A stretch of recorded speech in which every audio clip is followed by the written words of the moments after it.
A oração move o coração de Deus de tal forma que o leva a operar o impossível na vida do crente. Como está a nossa vida de oração? A gente a pratica todo dia? Ou já nos conformamos com este mundo? O pai da reforma protestante Martinho Lutero declarou certa vez que quanto mais ocupado, mais se dedicava a falar com o Salvador. A oração é o que diferencia os seguidores de Jesus como uma comunidade de oração única e excelente ao longo da história. Em Atos dos Apóstolos, capítulo 1 e versículo 14, está escrito que os apóstolos sempre se reuniam todos juntos para orar. Na Bíblia e na vida da igreja, a gente vê muito sobre a importância da oração.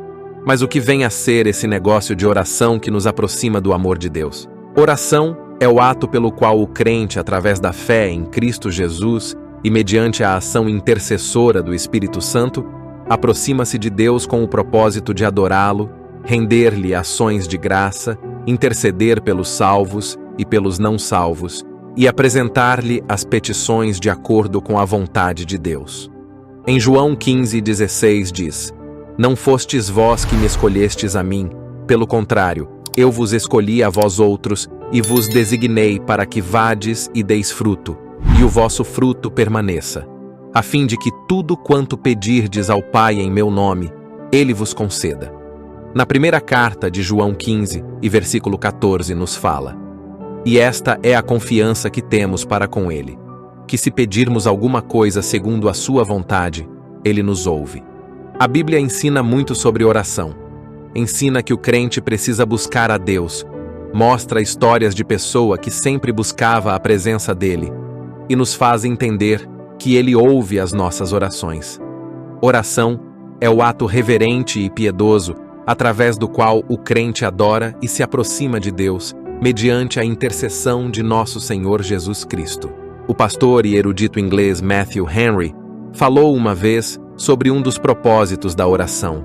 Quando Deus quer dar muitas bênçãos ao seu povo, a primeira coisa que Ele faz é motivá-lo a orar.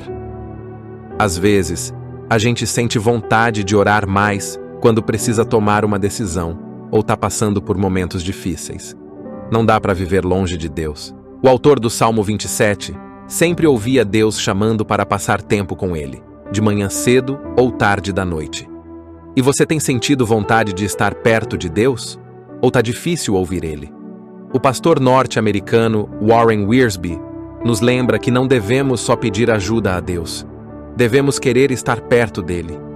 O sorriso de Deus é tudo o que a gente precisa para enfrentar as dificuldades humanas. Se a gente só pedir coisas para a gente mesmo na oração, não vamos realmente nos conectar com Deus.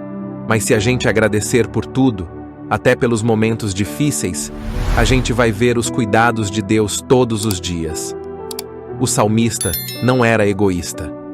Num dos salmos mais belos da Bíblia, ele agradece a Deus por tudo. Que darei eu ao Senhor por todos os benefícios que me tem feito? Tomarei o cálice da salvação e invocarei o nome do Senhor. Pagarei os meus votos ao Senhor, agora, na presença de todo o seu povo. E você, tem agradecido a Deus? Ou só pede coisas sem importância quando ora? A Bíblia nos diz para não sermos egoístas nas nossas orações. Na oração que Jesus nos ensinou, Ele nos diz para pedir que o reino de Deus venha. Nos tempos dos apóstolos, mesmo quando eram perseguidos, eles oravam para que a igreja de Jesus continuasse crescendo. Você já parou para pensar como seria se a gente orasse como John Knox? Diante da miséria de sua pátria, ele rogou: Cristo, dá-me a Escócia, senão morrerei. Como resultado de seu clamor, um avivamento varreu aquele país, levando milhares de impenitentes ao pé da cruz. Não temos de preocupar com o que a gente precisa. Deus supre as nossas necessidades. Além disso, Ele é poderoso para fazer muito mais do que a gente pede, segundo o poder que em nós opera. Em vez de só pedir, a gente devia orar pelos outros. Enquanto a gente pede por eles, Deus cuida das nossas necessidades. Você lembra o que aconteceu com Jó? O Senhor abençoou Jó quando ele orou pelos seus amigos e deu a ele 2 vezes mais do que tinha antes. Daniel não só confessava os pecados do seu povo, mas também os próprios. Se a gente ler o capítulo 9 do livro de Daniel, vamos sentir vontade de confessar nossos próprios pecados também. Você tem confessado seus pecados a Deus? Ele, por meio de Jesus, é fiel e justo para perdoar e nos purificar de todo pecado, como também para nos restaurar a comunhão consigo. Os principais objetivos da oração são buscar a Deus, agradecer, pedir pelo avanço do reino de Deus, confessar nossos pecados e pedir o que a gente precisa. John Bunyan, autor de O Peregrino, disse uma vez algo importante: você nunca será um cristão de verdade se não for alguém de oração. Então, como podemos cultivar a prática da oração? Quantas vezes a gente deve orar por dia? Se perguntássemos a Bunyan, ele diria: ore continuamente. Essa é a recomendação da Bíblia para quem quer vencer no mundo e ficar perto de Jesus. Na primeira carta aos Tessalonicenses 5:17, diz: orai sem cessar. Daniel buscava um momento tranquilo para falar com Deus, longe da confusão de Babilônia. Ele costumava se ajoelhar e agradecer a Deus 3 vezes por dia. E Jesus nos recomenda: quando você orar, vá para o seu quarto, feche a porta e ore ao seu Pai, que está no lugar secreto. E o seu Pai, que vê o que acontece no lugar secreto, o recompensará. Você tem um lugar e um horário para orar?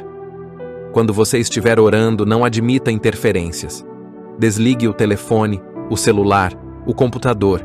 Desligue o mundo ao seu redor. Nada é mais importante do que falar com Deus. Cultivar a prática da oração significa orar todos os dias, persistir e seguir o que a Bíblia diz sobre isso. Sem oração, a gente não vai ver Deus fazer coisas sobrenaturais no mundo por meio do seu povo. Você tem cultivado a oração? É hora de buscar ainda mais a presença de Deus. Fique com Deus, um grande abraço e até o próximo vídeo, se assim Deus permitir.